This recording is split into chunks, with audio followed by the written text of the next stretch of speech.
Good evening, everyone. I am so excited to be here. This is my first live stream, so I'm super excited. So my name is Ashly Johnston, and you are here tonight for AP Language Synthesis. I just want to share a little bit about myself first before I get started, since this is my first time, so many of you don't know me. I am a AP Lang teacher in the state of Alabama. I teach at one of the largest high schools here in the state of Alabama, and I've been teaching AP language for 3 years. I do have an undergraduate degree in journalism, public relations, and so I love writing, I love researching, annotating, following current events. So this AP Lang is totally my jam.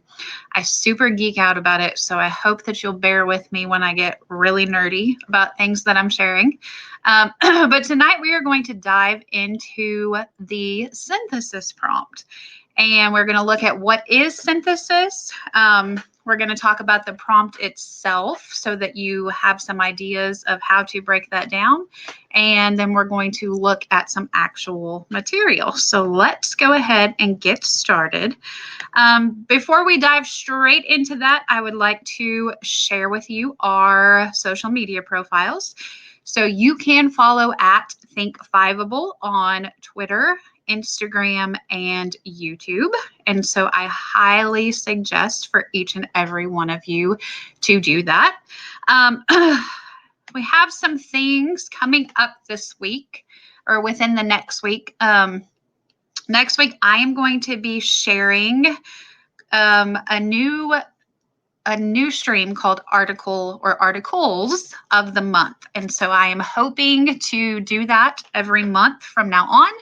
We do already have it on the books for November as well, so I'm really excited to do that. We will share some timely articles, some current events. We will do some rhetorical analysis of those articles, and then we will talk about how you can incorporate that information if you were writing an argument on your test. We also have rhetorical analysis thesis statements coming up on the 10th of October. So those are some things that are coming soon in the world of AP Lang. So please join us for those streams as well, and we will be glad to see you there. Okay, so what we are going to do tonight is we are going to really dissect, first of all, the synthesis prompt page, because I feel really confident in your ability to be able to really dissect that prompt page and understand what's going on and what they're asking you to do. And I really feel like that has a huge potential to make or break you whenever you're writing your essay. So we're going to look at a prompt page, and it has been changed with some stable wording, and we'll talk about what that means. And then I'm going to give you some reminders about source information. Just like a research paper or anything else you were writing, you would have to cite your information, and you also have to do that on synthesis. So we're going to talk about how to do that so that you get the points for that, because that is a requirement. We're going to talk about some other requirements and a little bit about the rubric and how they're going to score you on this essay. And then we're going to look at some sources and talk about citing directly and indirectly. And then finally, we're going to look at a thesis statement, a couple of thesis statements that earned the thesis point, and then one that did not. If you have any questions while I am streaming, if you want to go ahead and type them over in the question box, you'll see it at the bottom. It says ask a question. I also put a poll down there just to gauge interest to see if anyone would be interested in seeing a live writing of this actual prompt or a different synthesis prompt. So I'm hoping that, we can dive into the prompt page and the requirements today, and then maybe later we can get into a situation where we live write that. So, all right, so let's go ahead and get started. So synthesis was added to the AP language test in an effort to really mimic the research that happens in English Comp 101. And the idea is that you synthesize material. And so synthesize is the act of combining several elements of research to make a point. So I'm sure that you have written research papers in your ELA classes. You've had requirements on how many sources you had to incorporate. You've had to go out and find those sources, make sure they're credible, and then synthesize that information to justify the argument or the point that you are trying to make. Now, as you see on my slide, it says most importantly to make your point. And so the biggest thing that we have to remember as we are writing a synthesis essay is that the essay is our argument. So when I sit down to plan out what I'm going to write or to think about my argument, the idea is that I'm using the sources they give me to help justify my point that I want to make. And one mistake that we make a lot of times is that we allow the sources to dictate what our point is. And that lends itself to summary a lot, and we definitely don't want to do that. We want to do analysis, we want to do argument, and we want to be making our point. So keep that in mind as we go through these, that you should always be using the materials that you are given to back yourself up, okay? All right, so at the beginning of your free response questions on the AP Lang exam, you will have 15 minutes to read. So you will take your multiple choice portion of your exam, and then you will be given a break. And then after that break, when you come back, your time will begin, but you will have 15 minutes of what they call reading time. Now, it is not a requirement that you only read during this time. So I know there are some teachers who, if they give you this reading time in the classroom, they force you just to read. And I do that as well with my students, just to get them used to what they can do with that amount of time. So definitely use that 15 minutes of time to your advantage. Keep in mind that you're going to have 6 or 7 sources to read. And you'll notice whenever we get to sources on this stream that some of them are really lengthy. And so that 15 minutes is really there to serve you in being able to read those sources and gather what material you can from them before you start writing. Okay, so definitely plan on using that time. Another way to use that time, if for some reason you make it through the sources and let's say you have 4 or 5 minutes left, is that you can go ahead and preview the rhetorical analysis and the argument prompts, maybe make a few annotations. And that way, once you're done writing that synthesis, you already kind of have an idea of what's coming down the line. That reading time needs to begin with your prompt page. So a lot of times on standardized tests, we are told that you don't really have to pay attention to the directions or the instructions because they're always the same and you can just kind of glance over them. And that is not really true in terms of the prompt page on your synthesis exam, okay? So without an understanding of what to write, you can't determine a plan of how you're going to write that. So make sure you begin that 15 minutes with the prompt page. So on your prompt page, you will have several sections of information. And so we're going to break this down so that you understand what each of those paragraphs consist of.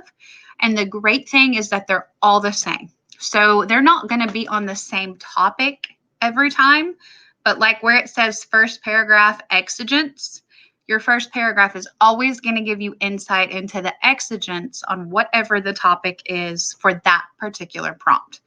Okay, so first of all, you're going to figure out why this issue matters and connect it to the world you live in. So that first paragraph is going to give you the issue at hand, and it's going to give you some background information about why that particular issue, topic, subject is important, okay? And what do we need to do? What do we need to think about?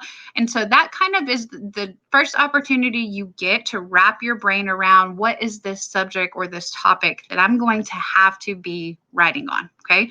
And we're going to break down each paragraph, and then I'm going to show you what they actually look like. Okay, so your first paragraph is your exigence, or your topic, or your why is this important. Your second paragraph is going to be your actual prompt, okay? So this is what it's going to say. So it'll tell you to carefully read the following 6 sources, including the introductory information for each source. And what they mean by introductory information is going to be the citation at the top of the page. So you will have a box at the top of each source, and it will give you the source information. It'll tell you where it was published, who published it, if it's a magazine article, if it was on the web, if it's in a journal. And so you'll be able to really gauge the leanings and the bias maybe and the issues associated with each of those sources. So keep in mind that they are providing you this information. So sometimes we tend to think, okay, if I was going to go out and search for these sources, I would have to really think critically about whether or not they were good sources to prove the points that I'm trying to make. But in this scenario, they're giving me the sources. So doesn't that mean that they're all good sources? And we tend to think that way, but we still need to be a little bit critical about where that information is coming from. So it depends, obviously, which sources you're going to use based on what you want to write. And so something that comes from a certain journal or a certain website, maybe based on the audience of that, is going to help you make a counter argument better than it will help make your initial argument. So just think critically whenever you're reviewing that citation information about where it's coming from. So that will be your second paragraph, and they have shortened this a lot. So your synthesis used to be like this, okay, and it was much longer. It had a lot of information. So you can kind of see here, lots of information. My paragraphs are pretty lengthy, and they have really shortened this up. So now you're just going to have really, it says paragraphs because they're separated, but they're like sentences. So it's going to be very concise. That is a plus, in my opinion, because it allows you to get through it more quickly. And so you have more time to really spend looking at your source information and annotating it rather than spending a lot of time working through that prompt page and trying to dissect what they're telling you. Okay, so after that initial sentence, so let me go back. This will be your first sentence. Carefully read the following 6 sources, including the introductory information for each source. That's your first sentence in your second paragraph. And this is where the stable wording comes into play.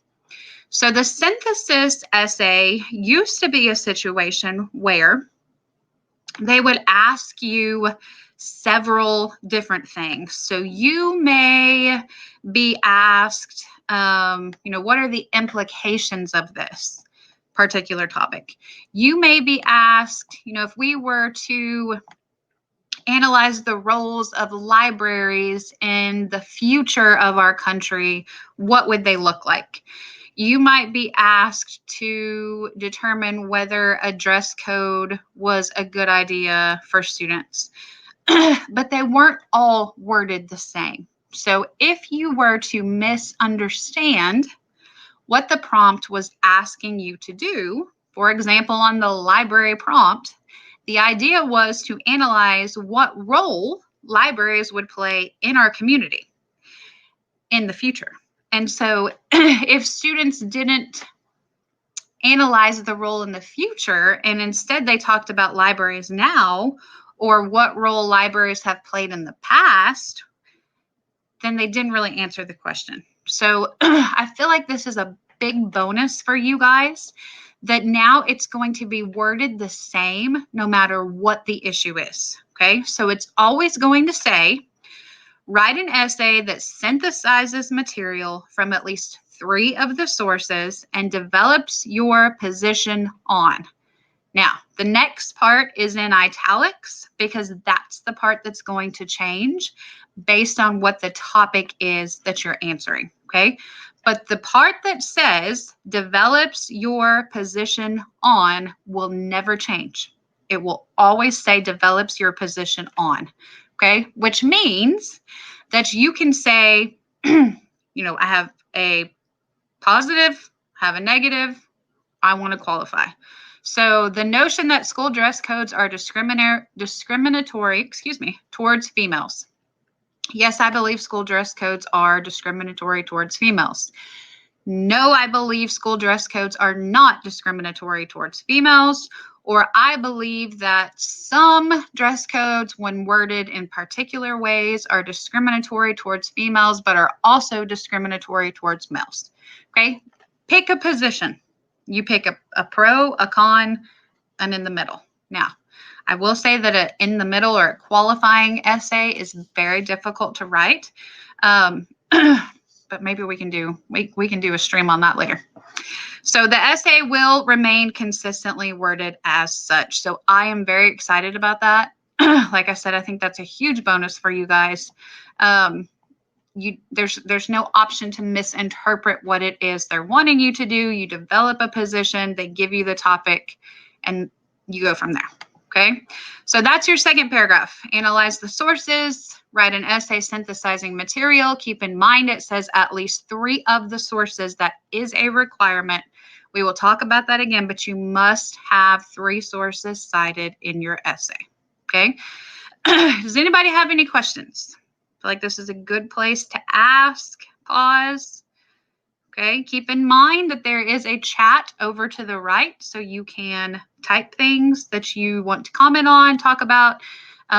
If you have a question that you think of as I'm talking, even if I don't address it immediately, go ahead and type it and submit it. That way, when we get to a pause, you don't forget it, okay? So definitely ask away over there if you have questions, and I will be happy to answer them. Okay, so paragraph 3 on the prompt used to have important reminders. Okay, so it used to say, I'm going to read you what it used to say, okay? Because I think this is still important information, regardless of whether it is not on there. It's still important for you to know this information. So it used to say, your argument should be the focus of your essay. Use the sources to develop your argument and explain the reasoning for it. Avoid merely summarizing the sources. Indicate clearly which sources you are drawing from, whether through direct quotation, paraphrase, or summary. You may cite the sources as source A, source B, etc., or by using the descriptions in parentheses. Okay, so what you have on your prompt, and you'll see this in a minute, is a list of the sources labeled A, B, C, D, E, F, if there's an F. And then beside that, in parentheses, you have who wrote it or published it. Okay, so you can use either one of those to refer to your sources. As it says, you may cite them as source A, source B, or by using the descriptions in parentheses. Okay, so keep that in mind. All of that is great information, even though it's not on there anymore. Okay, so that paragraph 3 that I just read you is now gone from your prompt. So remember, you may paraphrase. So paraphrase is, I'm going to take this information and I'm going to keep it the same, but I'm going to put it in my own words. Okay, what we have to remember when paraphrasing is that we cannot misconstrue the information. So you cannot, I'm sure you've heard people say take things out of context. Sometimes when we take information, smaller pieces of information out of a larger picture, and we misinterpret them to mean something different, we don't want to do that, okay? So make sure when you're paraphrasing that it's your words, but it's still the idea that the author or the publisher was trying to share, okay? So make sure that when you paraphrase, you're not misconstruing information. Now, keep in mind, excuse me, I got to take a drink. It's cotton season here in Alabama, and it has not rained, and it's getting to me. Keep in mind that paraphrasing is probably the easiest because you're incorporating this information into your argument. So a lot of times when we try to direct quote, I refer to it with my students as quote bombs. So it's like they're talking, writing, they have their argument going, and then they just drop this bomb, and it's somebody else's information, and it doesn't make sense, and it's just slapped in there. And so I tell them, hey, why don't you try and paraphrase that? Because if you can make it if you can infuse your voice into that information, it will flow so much better with what you're writing. Okay, so I intentionally wrote paraphrase first on this list because that's my preference. Now, any of them are acceptable, okay? But paraphrasing makes it easier to infuse your voice and still lead with your own argument, okay? You may also summarize. So that is the idea that you take maybe large chunks of information and make them more concise, okay? If I read one of the sources and it's, a whole page of information, several paragraphs, but there's just so much good stuff in there. You're on a time limit. You're on a time schedule. You got 40 minutes to write this essay. It is not worth it for you to copy, essentially, by direct quoting, lines and lines of information, okay? My rule for my students, and we have to work to get there because it's very difficult to do. I usually tell them that a direct quote should be 8 words or less. So that is not very much information. So if you have a source that you think is wonderful and you want to include a whole bunch of it, you should summarize. So take those large chunks of information, make them more concise, get your main ideas in this summary and include that instead of huge lines of text that you're copying because that takes forever. Again, that also kind of links back to that idea of paraphrasing because it's your voice. And so it's going to flow better with what you're writing. Okay. Now, there are times that you do need to direct quote. And so I tell my students, if you feel like you cannot take that information and change the wording because it's wonderful, it's great, maybe the author chose some really powerful language that you feel just really gets to the point of what you're trying to say, then direct quote it, okay? But like I said, keep it short and make sure that you don't just say the author says and drop it in there, okay? You have to embed your quotations if you're going to earn that point for sophistication, okay? You have to be able to embed those quotations. You have to use at least 3 sources. That is a minimum requirement. So if you do not use 3 sources, you will fail to qualify, okay? You have to use 3 of them. Now, do I suggest that you try and use all of them? No. The reason for that is because, again, if you are writing your argument, all of those are not going to fit into what you are trying to say. Now, if you were writing your own argument and you were seeking out information to justify your point, then maybe you could find 6 sources that say exactly what you want them to say. But the problem here is that you only have the 6 sources they give you, and they're not all going to back you up on what you're trying to say, okay? So obviously you have to use 3. I usually tell my students to use 4 at the max. So sometimes they will find 3 that they really like to use to justify their own point. but then they want to also include a counter argument, which is important as well. So they'll find a fourth source that goes against their point, and they'll use that fourth source as a counter argument. Okay, so at least 3. 4 is okay if you want to grab one for a counter argument. Don't try and use all 6 of them. Okay, if not only because they won't all justify what you're saying, then don't use all 6 of them because of time. Okay. Now, your time is continuous. So when you start that 40 minutes per essay, it's a chunk of 120 minutes. So you could write a really long synthesis and cut into that time for question 2, but then obviously you're shaving off time that you're going to have for questions 2 and 3. And I have students who, just write and write and write, and then they don't get to the end. So make sure that you're paying attention to that pacing as you go as well. Okay. Direct quotes, like I said, should be limited, short, concise, just the most important words, and make sure that you're varying what you do. So don't direct quote every single time, or don't paraphrase every single time. Again, that last point on your rubric now is called sophistication. And so it's these extra things that we can do to be better writers. And if I'm varying the way that I'm citing source material, then I'm going to be more successful when I'm writing this essay, okay? And then finally, cite the sources as they're listed on your prompt page. The people who are reading your essay are trained to look for those citations. And so I've had students before who have cited the information. They used it from a source in their essay. And so they used those 3 sources that were required, but they didn't list the citation. Okay. I would hope that a reader would give you the benefit of the doubt if they knew that was source material, but they don't have to.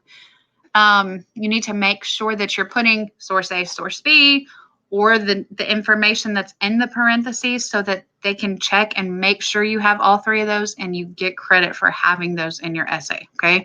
So citing is just as important on this timed essay as it would be if I was writing an MLA style research paper and finding outside sources. Okay. You have to cite what you're using.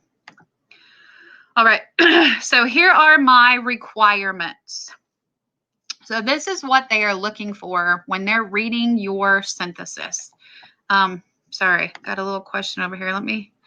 Will you be posting the link to the slides? Yes, ma'am. Okay, again, if you got questions, go ahead and ask them over there, and I'll stop periodically as I get a chance to address those. Okay, synthesis requirements. So you must respond to the prompt with a thesis that establishes a line of reasoning, okay? This is a piece of the new rubrics that have been published in regards to AP language, okay? And it says on there, a thesis that establishes a line of reasoning. Now, I am going to be honest with you. You do not have to list out your reasons that you are going to talk about in your essay. We talk about the 3-part thesis where I say, I believe this because A, B, C. While you can do that, and you will likely get the thesis point for doing so, you do not have to do that. So you can imply a line of reasoning, or you can line out this line of reasoning. And we're going to look at 2 thesis statements at the end that both earned the point for thesis. One of them does the 3 parts and one of them doesn't, but they both got the point for thesis. So you can choose whether you want to do the more open-ended thesis or the closed thesis.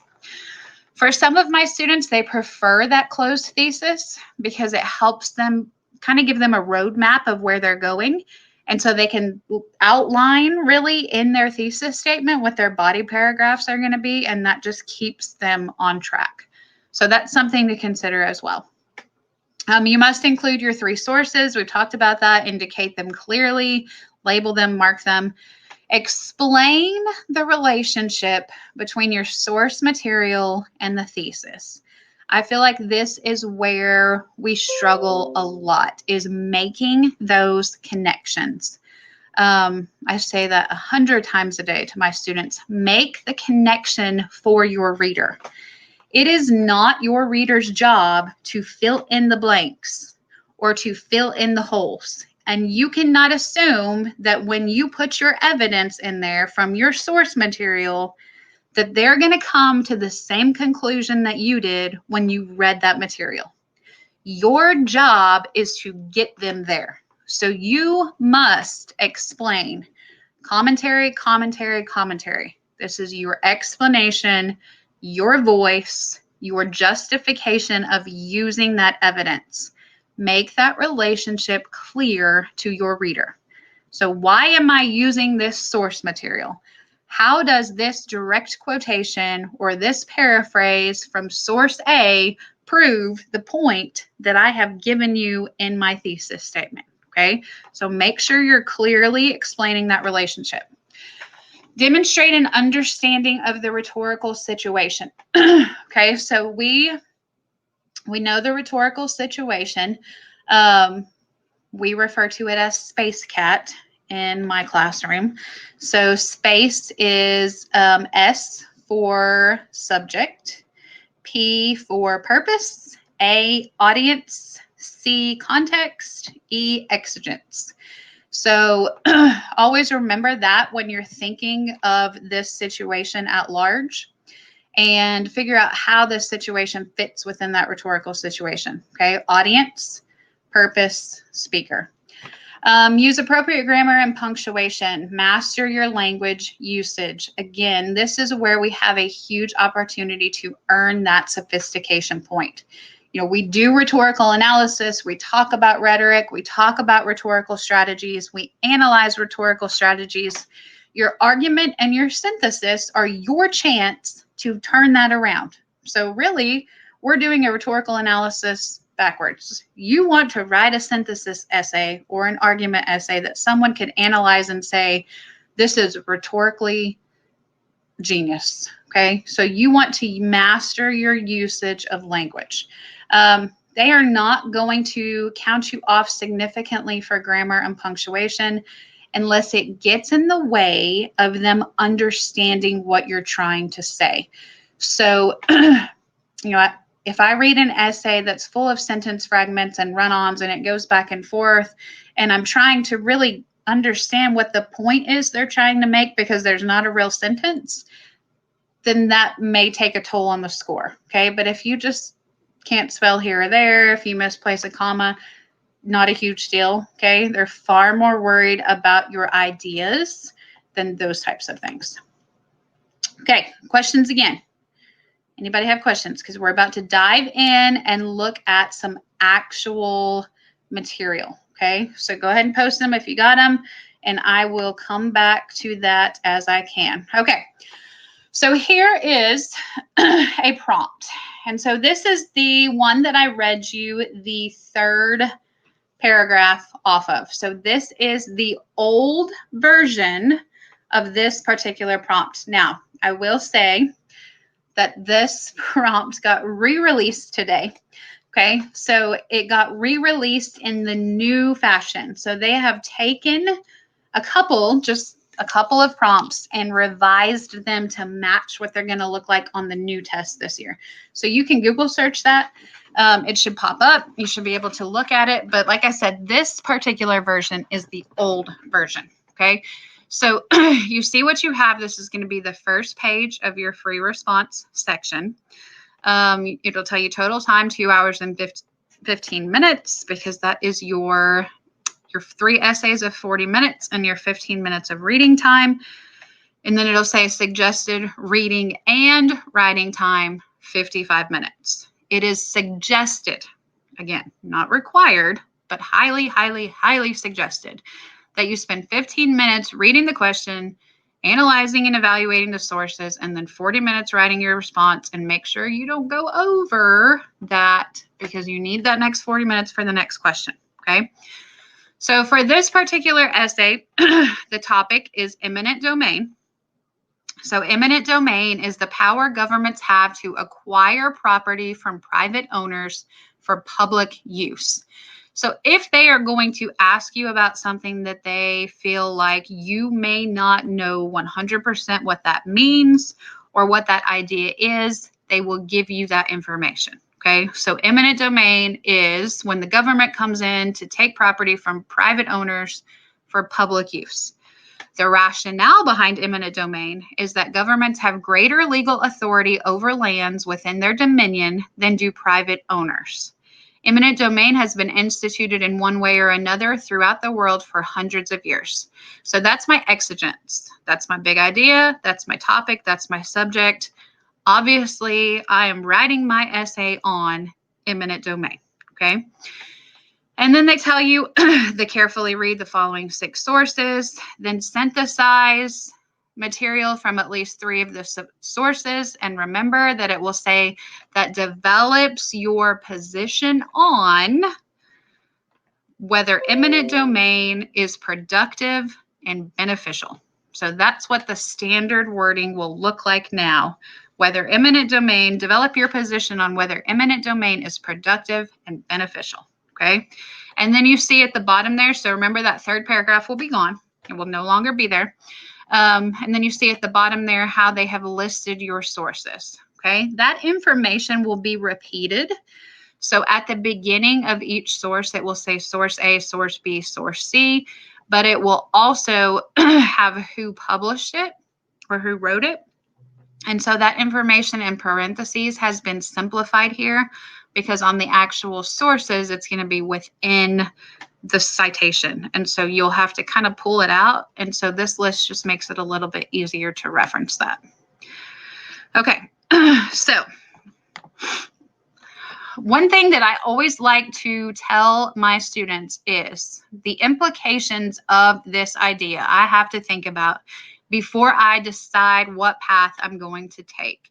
And so I tell them to use this acronym called SEE IT. Okay, and I'm going to tell you what they all stand for, but I will tell you obviously the $ is money and the T at the end is time, because everything in our world revolves around time and money. So it's time and money on the ends and then all these other things in between. Okay, so let's talk about how to see the implications of the situation. So your money sign would be money in financial issues or ramifications. Okay, so eminent domain. What are the ramifications financially? Okay, how is it going to have a financial impact on someone if eminent domain is used to seize their property or seize their land? Okay, safety. What implications is this issue going to have on the vital safety of all involved?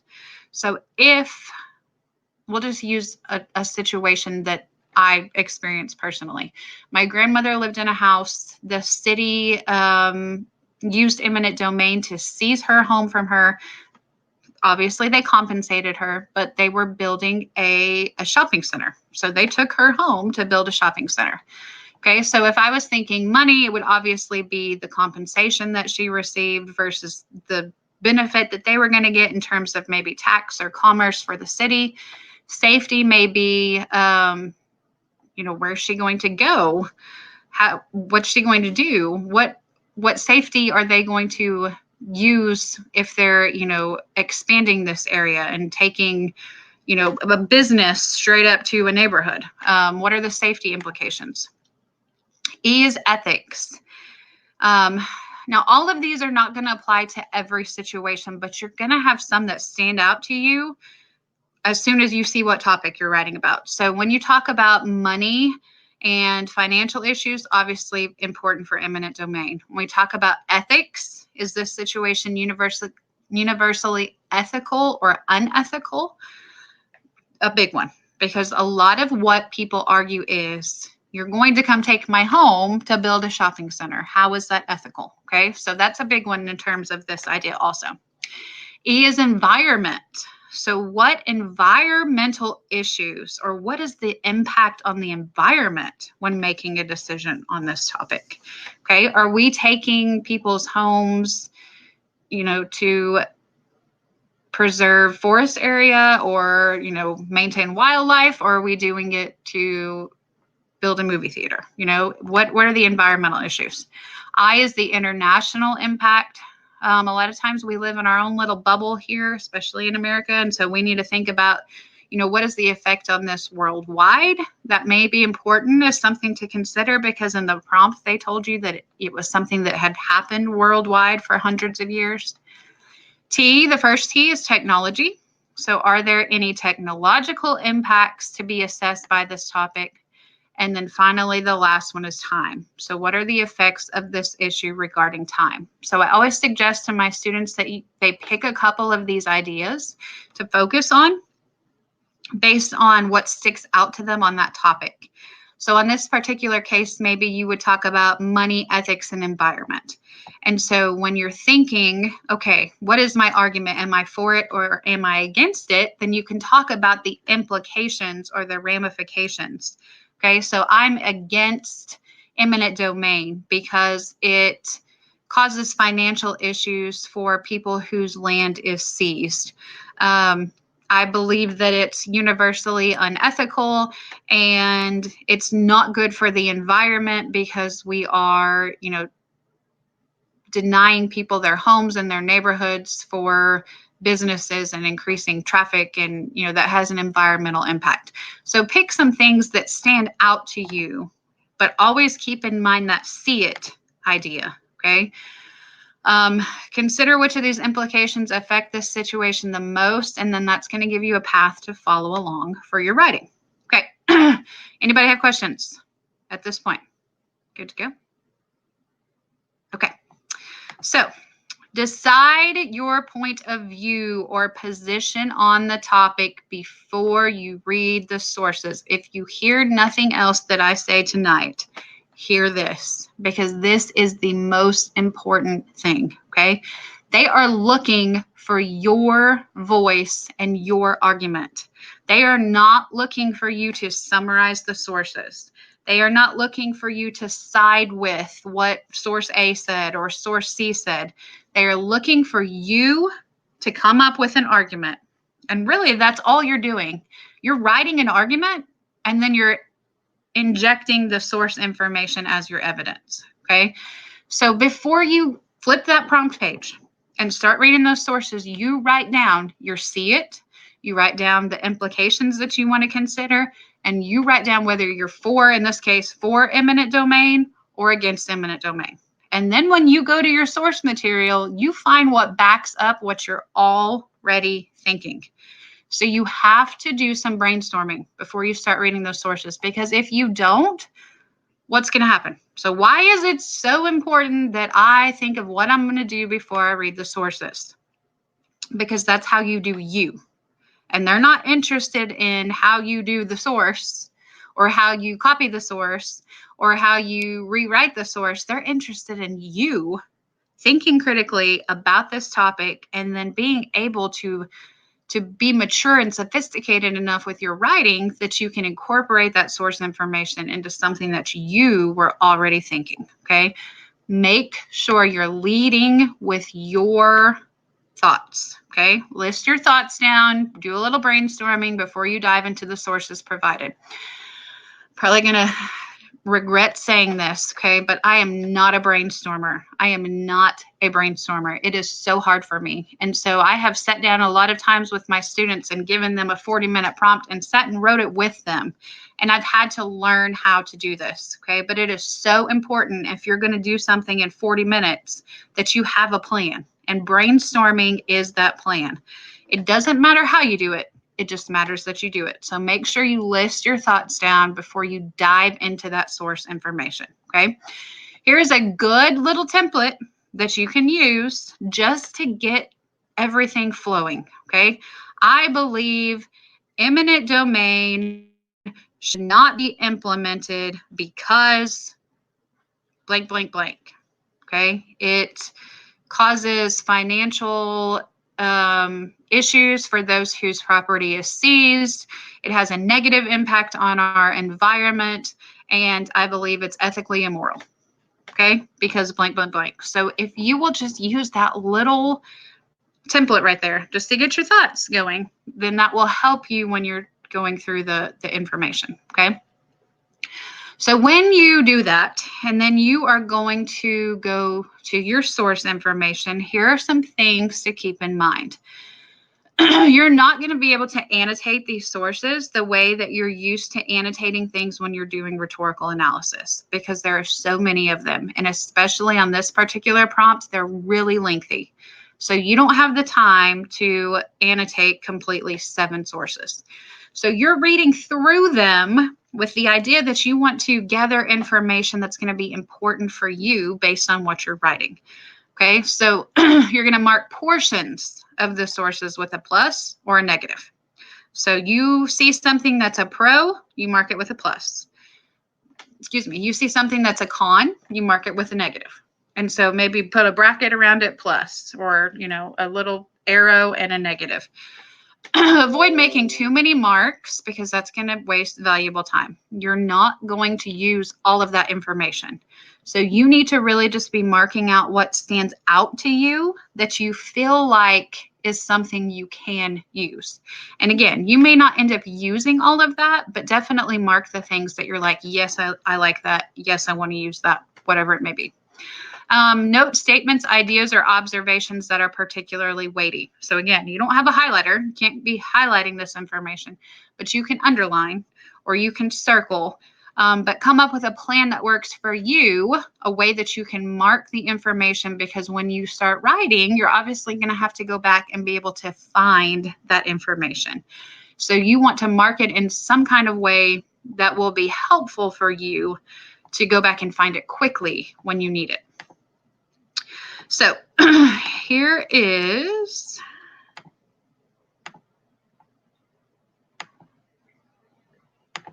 why am I not switching here? Okay, so for 22, here is an example of a source that was given for this particular eminent domain prompt.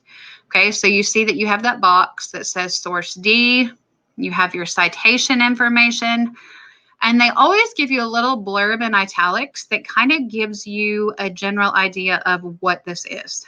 So the following is a case study excerpted from a report by a nonprofit research and education organization specializing in land use and real estate development. Okay, so right off the bat, I should already know in my head, this is somebody who specializes in land use and real estate development. So the idea probably here is that they're going to be for eminent domain, because they're going to want to take land to create real estate or to develop real estate. Okay, so I would mark this as a plus. So I might just put a little plus at the top. This is pro eminent domain, and then glance through and put brackets around anything that I feel like would be helpful in my argument. Okay, this is another one. This is source A. So as I said, some of them are very lengthy. There were a lot in this prompt that were very lengthy.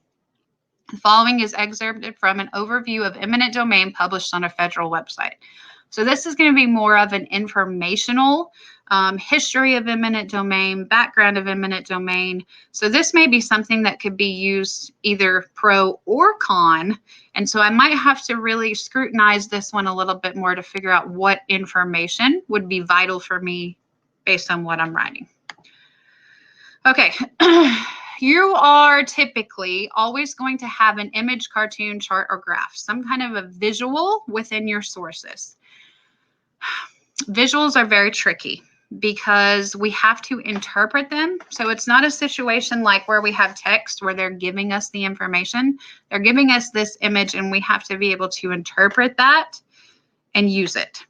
So it's not required that you use the visual. And, you know, I've heard students tell me that other teachers or, you know, study sessions or things have told them that they score better if they use the visual, and that's not true. You have to have 3 sources. They're all weighted equally. You don't have to use the visual. So if you don't understand what it means, don't use it. Okay? Don't use it. If you look at it and you think, okay, I don't know what that means, or I don't know how that would help me, use 3 other sources. Okay? Often it's difficult to interpret them in a way that proves to be vital to your argument. So you might be able to find a way to interpret it that would be helpful, but it's not going to be like the nail in the coffin. It's not going to be the thing that gets you over the edge to a great score if you're not sure what it means, okay? This is the one that was given on this particular eminent domain prompt. It says the following cartoon was published in a nationally syndicated comic strip. Having defeated the wolf, the three little pigs lose their house to a greater foe. What the heck's eminent domain? What the heck's a Walmart? Okay, so I had some students who understood this. I had some who didn't. I had some that wrote crazy things about, being able to go to Walmart and rebuild their house made the three little pigs fans of eminent domain, which is not the intent of this comic strip. Okay, so make sure that you understand it if you're going to try and incorporate it into your essay. Okay. All right, so that's a look at some of the sources. Now let's look at how we can cite information from the sources. So I've taken some actual words from the source information and I have embedded them. So the idea, like I said, is that you don't want to just drop quotes into your essay. You want to make sure that you are making it flow and making it work with the way that you speak or the way that you write, okay? Otherwise, it's very awkward and clunky, and it's just, it doesn't look good. It's not going to earn you that sophistication point, and we want to strive for that, okay? So here's how I would do a direct quotation. So this is when an author's actual words are quoted. So according to Carney, corporatism is not merely capitalism or socialism, but the idea that profits provided by the market aren't sufficient motivation. Therefore, governments must put some icing on top. Now, I didn't want to break my own rule about using 8 words or less, so I broke up that lengthy direct quotation and put a word in between there so that it's woven into my own sentence. Okay, so that is an actual citation with the author's words quoted. Now, if I were to paraphrase or to indirectly cite that same information, I may say, according to Carney, the idea of corporatism allows the government to offer incentives in addition to profits. Okay, so that's the same idea, but I've put it in my own words so that I can incorporate it into what I'm writing rather than using the actual direct words of the author. So either way is fine, but like I said, make sure that you're varying it up a little bit so that you're not doing the same thing every time, okay? Now, here are some parenthetical attributions. So here is what we're going to do to make sure that they know we're citing. So direct citation with my source information.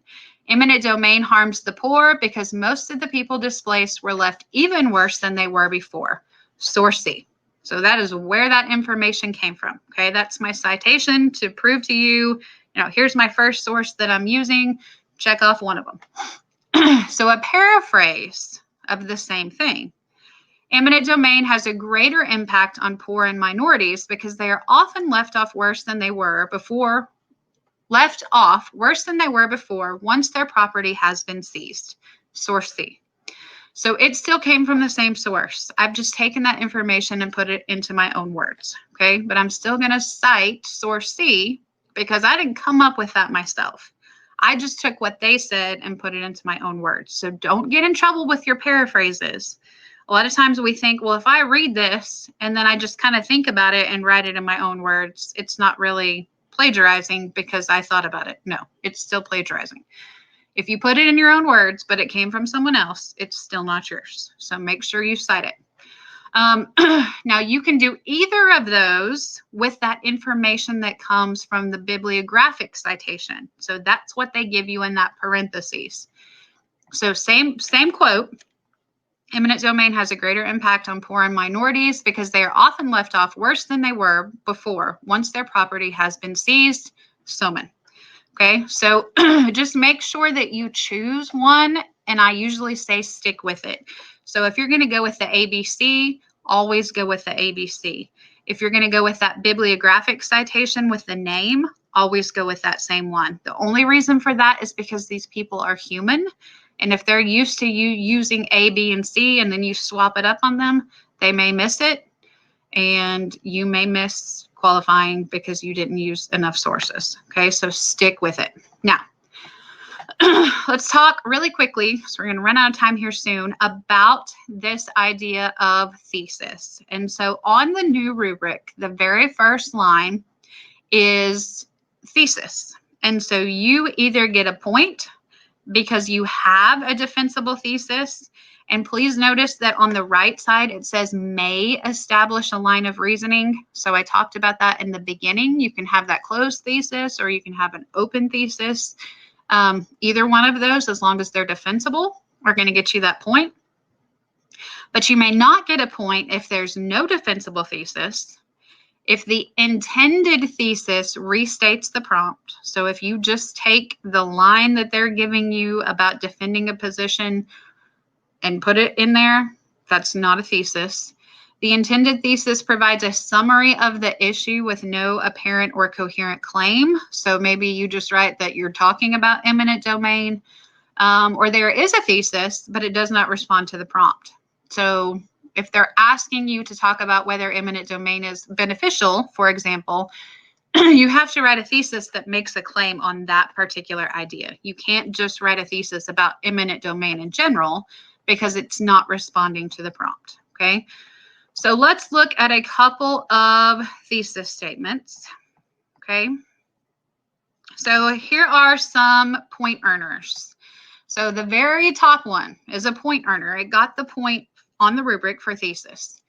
Although eminent domain can be misused to benefit private interest at the expense of citizens, it is a vital tool of any government that intends to have influence on the land it governs beyond that of written law. So that is an open thesis. They didn't outline for me their 1, 2, 3 ideas, okay, but they do make clear and have a defensible argument about eminent domain. This particular essay also got the sophistication point at the end. And I think you can kind of see how that's nuanced. They addressed the counter argument right there at the beginning instead of just letting it go or ignoring it. And so that's a very well-written, open-ended thesis statement. Here is one that also got the point, and it's more of that 3-part idea. So while there are many who argue the eminent domain can be used to revitalize, the power often exploits lower income areas, violates Fifth Amendment rights, and often fails at the intended good.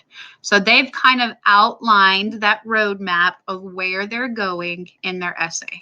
Now, this next one down here at the bottom did not get the thesis point because it's not defensible. And not only that, but there's some other issues with it. Both cases are right. Eminent domain is a two-sided coin. Eminent domain is good and bad, depending on what side you stand on and how it affects you or others. Obviously, sentence fragment, spelling issues, several issues here, but they're also not really stating a point. They're kind of saying, well, it can be good and it can be bad, and it depends on what you think and your experience. And so they haven't really made a claim. They're kind of just meandering through the ideas that they're thinking, okay? So those are 2 that earned the point and 1 that did not. Okay, so just as a summary here before we run out of time, things to avoid. Do not begin a paragraph with source information. Begin it with a claim or a topic sentence. Do not summarize the sources as the meat of your paper. Make sure that your argument is in charge. Do not allow your paper to be a majority of source information. It needs to be the reverse. It needs to be the majority of your argument, your commentary, your explanation, your voice, with the source information backing you up, okay? Do lead with your own argument and allow the source information to provide that justification for your reasoning. Do craft topic sentences that are based on the source information that you plan to include. That is fine. You can use them to help guide you. Just don't use them to start your paragraph. And make sure you have twice as much commentary and explanation as source information, because you need to remember that this is your essay. Your essay, okay? All right, just in time. I hope that you have enjoyed this, that I've answered some of your questions, given you an overview, so that you feel a little more comfortable with what you're supposed to do in synthesis. Okay, thanks for joining me tonight. Please join me on the 7th for Article of the Month, and hopefully we can live stream and write a synthesis together later on. Okay, thank you all. Have a good night.